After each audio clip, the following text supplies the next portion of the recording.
Welcome back to the Mountain Morning Show. I'm Brittany Copeland, and I have a new look. How do you like my new attire? I know we talked about doing a snow dance, but maybe this hat will do the trick. This is the snow dance hat. Kathy Donnell is here, and she brought me a fancy hat. Yes. In hopes Sparkly of brightening up my outfit, and it matches. Yeah, it does. It looks Thank great. You should wear it all day. We pre-planned this. Yes. And you are a park ranger at Wasatch Mountain State Park. Correct. Yes. Right now, it's cold. Yes. Well, it's not really cold. I know. It's winter. It doesn't necessarily. It's hard to dress because it's cold in the morning and warmer in the afternoon and no snow. So in that case, what are the animals doing? It's not like they can go and take off their fur. Right. Yeah. And it does. It kind of wreaks havoc with them sometimes. But when we think about what is winter, right? We don't have the snow yet, but it's when the Earth is still tilted. The Earth is actually tilted away. We're closer to the sun, but tilted away from the sun, and so the sun is shining on the Earth, but the rays are being broadcasted further out.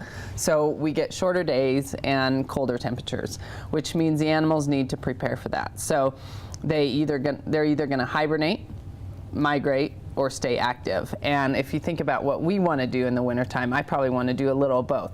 Maybe we migrate south for a while, but we tend to hibernate because the shorter days, we're inside longer. It's cold. Yeah, we eat more, and the natural rhythm of the Earth and the universe and all of that it makes it, we're mammals too. So we kind of naturally put on some weight, slow down in the wintertime.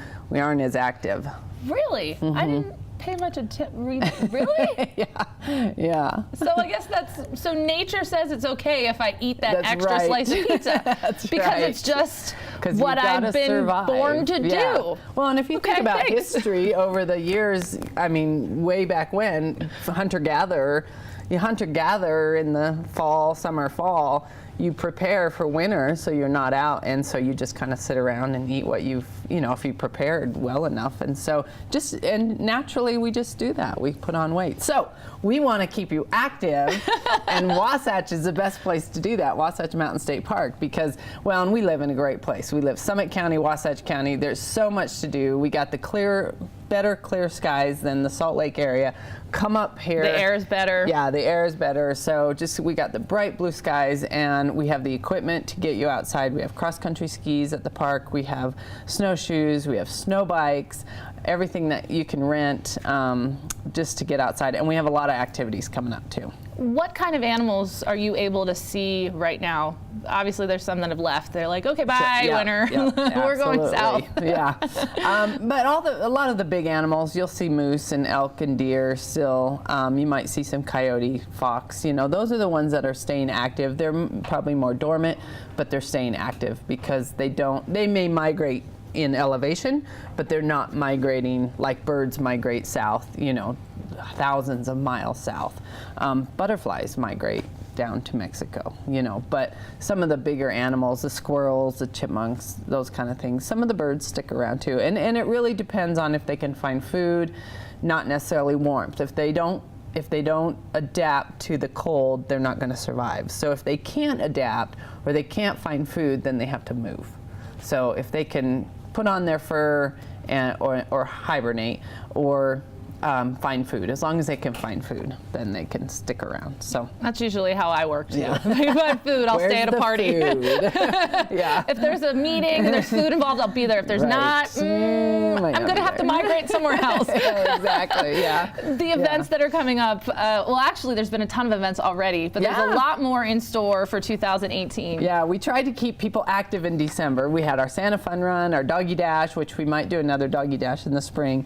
But yeah. So tomorrow we have our Christmas bird count. It's the longest running citizen science. It's 118 years running, and that people go out and count birds in the wintertime, and we input that information into the Audubon website, and then we can just kind of see the trends of the birds in the wintertime. So that's tomorrow. You need a little bit of birding skills, but if you're interested. By birding skills, what do you mean? Because I can spot, I don't have that down at all. Okay, so I need to go to the next session or go with someone that's an expert. Are you available?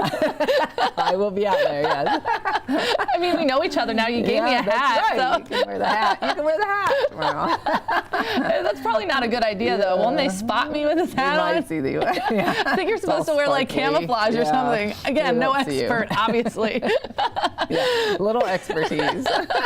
Okay, so you have the Christmas, the bird count. So that's tomorrow. on Friday, Yep. which is tomorrow, Yep. and that's from 8 to 5. Winter Festival, Moonlight Yep. snowshoe hike. There's tons of different hikes. Yeah, you're definitely wanting people to get active. Yeah, so our Winter Festival is January 20th. It's from 10 to 2. We want people to pre-register because we allow them to use our equipment for free, and so you can try out all the stuff, cross-country skis, snowshoes, and snow bikes. We'll be doing some giveaways that day and just getting people out into the park and seeing what we have.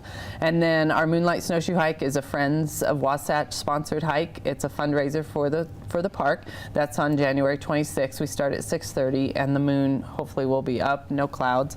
And we just hike. We have 4 different hikes that we do. So you can do a beginner hike, intermediate hike, and an advanced hike if you want. And then February 3rd, we have a tree hike. February 17th, we're going to learn about animal tracking and figuring out how we can identify the animals that are around. And then we have another Moonlight Snowshoe hike in February, as long as the snow sticks around. Or as long as we get the some. snow, Yeah, and then we it sticks get around. some. Last year, I think it rained us out on one of them. But Oh no, that kind of ruins it a little bit. I mean, we need the a little rain bit. too, let's be honest, but Yeah, it's so but much not for more pretty. snowshoeing, right. Not for snowshoeing. At that point, it's just a rain boot, right? Exactly, Do yeah. do you guys have one of those? No. No. But really, though, getting out in this type of environment, Yeah. seeing Mother Nature this way with the snow, Yeah. so pretty. Well, and it helps with overweight, weight gain. It helps with mental illness. Getting outside, the vitamin D is healthy for us. So it's just really important to get out, and that's what we're all about, getting people outside and being aware of their surroundings and just being healthy. It's just, there's so many studies about being how nature and being outside keeps you healthy. So it puts you at peace, I'll be honest. Yeah, it does. And real quick, just where can people find information, and where's the website? Website is stateparks.utah.gov, and on our Facebook page, Wasatch Mountain State Park. And everything's listed Yep. in there, all the Yep. events that we've talked about Sure this morning. is, Yeah. yeah. Well, Kathy, thank you so Great. much for joining Yeah, us this morning. thank you. Thank you for my Yeah. new wardrobe attire. Should I pass this on to Terry? You Terry? could, yeah. Hey, Terry, You might like you that. available? Hey, Terry, he's hiding. He's not He answering me. doesn't want it. Terry, where are you at? I'm going to find him coming up. Stay with us. We'll be right back on the Mountain Morning Show. Terry, hey, Terry.